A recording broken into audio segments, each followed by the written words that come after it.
Hello, I am back, and as you can see, I didn't end up making 3 videos in 1 week, but I have, started a second video for this week, so that's at least something. And, I will get back to the 3 videos a week. I am working on getting a GoPro soon, so my videos should be higher quality, like 4K and above, or 1080p and above, so probably I'll stick with 4K on all the videos once I get the GoPro.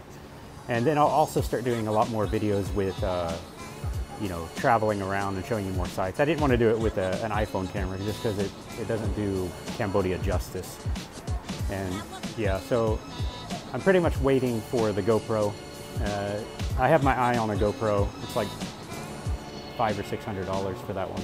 But it's the best one they have on the market, so I'm going to get that, and then my video should be quite a bit better. And so this video is actually my celebration of 1 year in Cambodia. So I came here February last year, and it was February 1st is when I arrived, and February 6th is when I started, working here.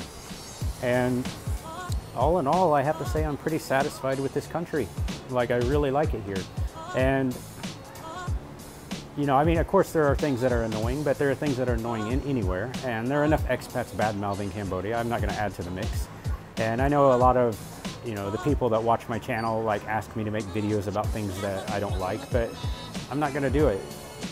I just make positive videos about Cambodia because I generally think positively about Cambodia. Anytime I have negative emotions, it's usually towards an individual. It's not towards Cambodia. It's usually, some person has annoyed me. Cambodia in general doesn't annoy me, not at all. I really like it here. And since I've been here a year, this has actually been my very first year with absolutely no winter, which is insanely crazy to me. Because I'm from Indiana, which is very near Canada, so, it's a temperate zone, not tropical like this. So we get, all 4 seasons. We get autumn, spring, deep, dark winters, and, really humid summers. But here, it's just like I'm, on one constant summer, which is kind of weird because it causes the months and, my perception of time, it just all blends together. It's really a weird sensation. Like it's like being in July constantly, and there's no end in sight. And, I've gotten to the year anniversary and still boiling hot outside. Like, I don't know if you can see me sweating right now, but I am sweating. I can't really walk a block without sweating here. So, yeah, if you want to come to a place where you sweat constantly every single day, come to Cambodia. It will happen to you, guaranteed, unless you're, some mutant or something. And I'm not even the type of person who sweats that often, but here, yeah, it can't really be helped. I don't sweat as much as most people, and I'm not like a type of person that has a lot of body odor or anything, so, as long as I wear deodorant, I'm good to go. But, yeah, so, being here for a year, I've experienced a lot of things I wasn't necessarily prepared for.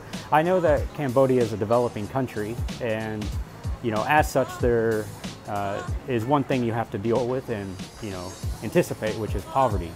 And it's not, the kind of poverty you might see in New York or, Chicago or something, or even in Indianapolis, where I'm from. It's the kind of poverty where you're just like, oh God, because it's like, in your face, like you can't look away because it's, deep poverty, like where you see children who have never stepped foot in a classroom because their parents are so poor. Like, a lot of times you see the people who collect plastic bottles where that's their job. And I've looked in the back of their carts before and seen their child sleeping in the cart and just covered in soot and dirt and, whatever else. So, like, that's something moving to Cambodia or any, Southeast Asian country you're going to have to deal with. You'll see people missing limbs and all kinds of things, like, and it doesn't desensitize you to it. It's just like, it just takes a while to absorb what you're looking at, like to take it all in. Because it is a lot to process. But yeah, just if you're walking by, just give them some change if you have it, and try not to let it get to you too much, because I mean, this country has been operating fine like this for a while, but yeah, I don't really know what you could do to solve it, you know, as an individual. I mean, you could always join an NGO or something and take care of it that way. But yeah, I mean, I've dealt with that. I've also dealt with like incredibly cheap prices. And like, I mean, the prices here are ridiculously cheap. Like even, like I've mentioned before that I have a thyroid issue, which is Hashimoto's disease, which isn't contagious, by the way, don't worry. But, you know, I mean, if I were in America, my medicine for that, which is levothyroxine, it would cost me about $150. But here I pay $3 for a 1 month supply. So, yeah, I mean, I deal with that. And it's pretty much the same for any medicines you want here. Like if you wanted to get, I don't know, Valiums or Vicodin or whatever you want, it's like $1 for a box, which is unbelievable. Because if you were in America, you would pretty much have to get a loan from the bank to pay for your medicines. But here I don't have to do that. So I mean, that's one thing, that's one area where Southeast Asia wins. And I mean, it's real medicine too. I mean, it's from France. I mean, if you know, ask for the French version. So I mean, it's really good in that respect. And, you know, general things like groceries and clothing and all these things you can get really cheap here. Even services, like if you want to go get, you know, a massage. I'm not talking about prostitute massage. I'm talking about like an actual massage. It's like $1 or $2 for an hour, which in America it costs you like $30 or $40 for an hour. So I mean, there's that. I haven't actually done it, but I mean, you know, if I wanted to get a massage, I could get one for like a couple dollars. Maybe I'll do that, I don't know. But I mean, there's that. There's also, you know, even if you come here with your children and you want to send them to school, it's even going to like a private school like I work at, it's like $1,000 a year, which if you think about it, it's like less than $100 a month. So that's pretty good for a private, you know, academy type school. So I mean, there's that. And then what else?